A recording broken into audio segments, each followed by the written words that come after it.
So I'm going to a formal wedding with my boyfriend, and I want to make a dress that not only matches his fit, but keeps me extremely comfortable because I love to dance. And as someone with a curvy body, finding elegant pieces that offer support, comfort, and a little bit of drama is tough. So in this video, I'm gonna walk you through my process for how I design, drape, and pattern an evening gown for a curvy body. And by the end, you'll get a free pattern block so that you can follow along at home. So without further ado, let's get started.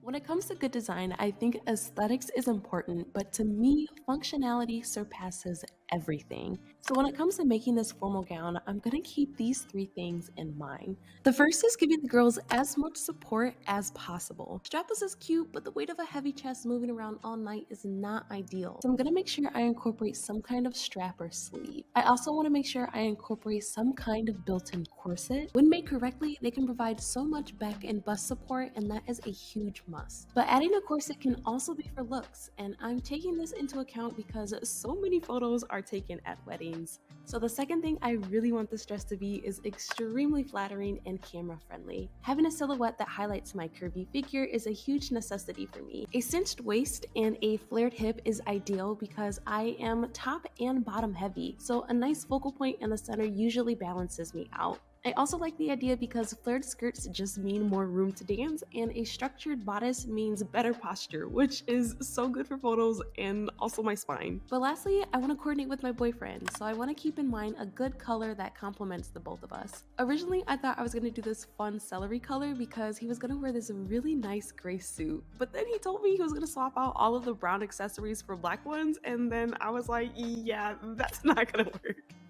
So I've come to the conclusion that only a black dress would work in this situation. And so I'm gonna let Instagram decide which dress they like better before I head on over to my stash to see what black fabric I already have on hand.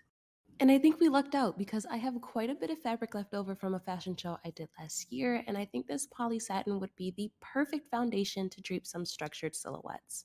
I'm gonna grab this, but first I'm gonna just take a peek into my embroidery drawer to see if we have any trims that would work with this fabric. Before I started my own business, I actually used to be a textile designer. I used to hand paint prints and embroideries that would then be used to make fabric for luxury gowns and wedding dresses. I got to work with so many brands and see my work in so many places like Vogue, Neiman Marcus, Saks, and it even landed me a job at Christian Dior running their entire embroidery department, which is still crazy to me, but I really enjoy textile design, but it took me years to learn the skills that I have now. But thankfully, you don't have to go through that long road like I did because we have platforms like Skillshare, the sponsor of today's video. Skillshare is an online learning community built specifically for creatives. Whether you're a total beginner or a seasoned artist looking to grow, Skillshare has thousands of classes designed to help you learn new skills at your own pace. From illustration and sewing to photography and design, there's something for every creative journey.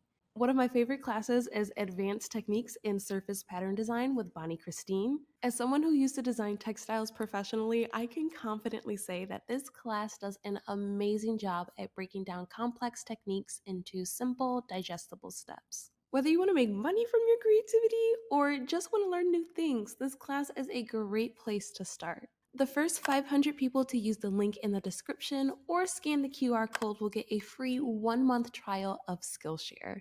It's the perfect chance to explore your creative side. Get started today, and thank you so much Skillshare for sponsoring this video.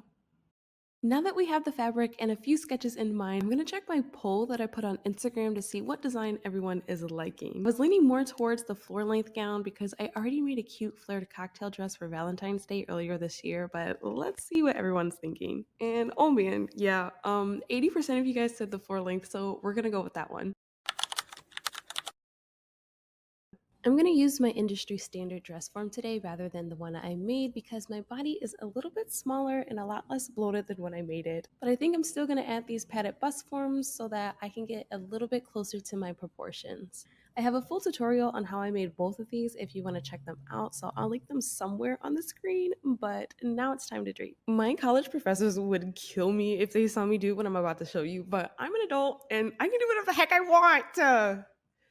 Just kidding. Just kidding. This taping technique, I think, has become very widely acceptable amongst the sewing community. I think it's only frowned upon in school because it dismisses the actual skill building of draping. Manipulating real fabric, controlling the grain line, and managing volume can only be learned from using actual fabric. But for the sake of this project, because this wedding is coming up very soon, I'm going to tape my dress form to get a perfectly contoured pattern that I can use to make a mock-up. Once I have it fully covered, I'm going to mark the style lines. I feel like based on this design, I just need a fitted sweetheart bodice as a foundation. And then from there, I can just stitch folded strips of bias around the bust to get that drape effect. So I'm just going to draw this pretty little sweetheart neckline, and then I'm going to divide the front through the apex to get a center front and side front panel. Then I'm going to divide that center front panel into two so that it matches the style lines that I have drawn for boning. But now that I'm looking at it, I'm going to divide the side panel into three instead of two because there's quite a lot of shape in the bust, and I think one more pattern piece will give it a better fit. This is a really good example for how style lines should change from the sketch to accommodate the actual proportions of the body that you're working with. Next, I'm going to repeat the same for the back, and then lastly, I'm going to mark the bust level, waist, and label each panel so that I don't get them confused later. Now that I have everything marked, I'm going to carefully remove the tape from the dress form and place it onto some pattern paper.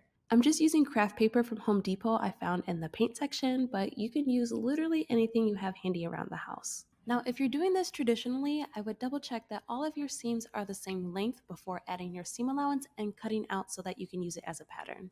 This pattern piece is a really good example of double checking that your seams are the same length. When I took this off of the dress form, it still had a little bit of curve, which would naturally be made from a dart, but because we want to keep this a flat pattern, I went ahead and cut where the dart would have been placed so that I can ease out the pattern so that it would lay flat. If I were to just put this onto the pattern paper and press it down, it would crush all of that extra fullness out, and we want to avoid that. So I'm going to make sure I mirror the same technique on the pattern piece next to it because it's a high probability that it's going to have some curve or some volume in it as well. I really hope that made sense. But moving on, since I'm not doing this traditionally, and because I'm your favorite sewing bestie, I'm actually going to keep this on this paper and scan them so that I can make a digital pattern for you to download and follow along at home. I'm not going to take you through the whole process in this video of digitizing because I actually have another video that shows you the full step-by-step, but to make it easy, I took a picture of my drapes with the ruler and frame and then imported that picture into Adobe Illustrator. From there, I scaled the picture up to be the exact size of that ruler. Then I traced the outlines of every pattern and then double-checked that the seams were the exact same length.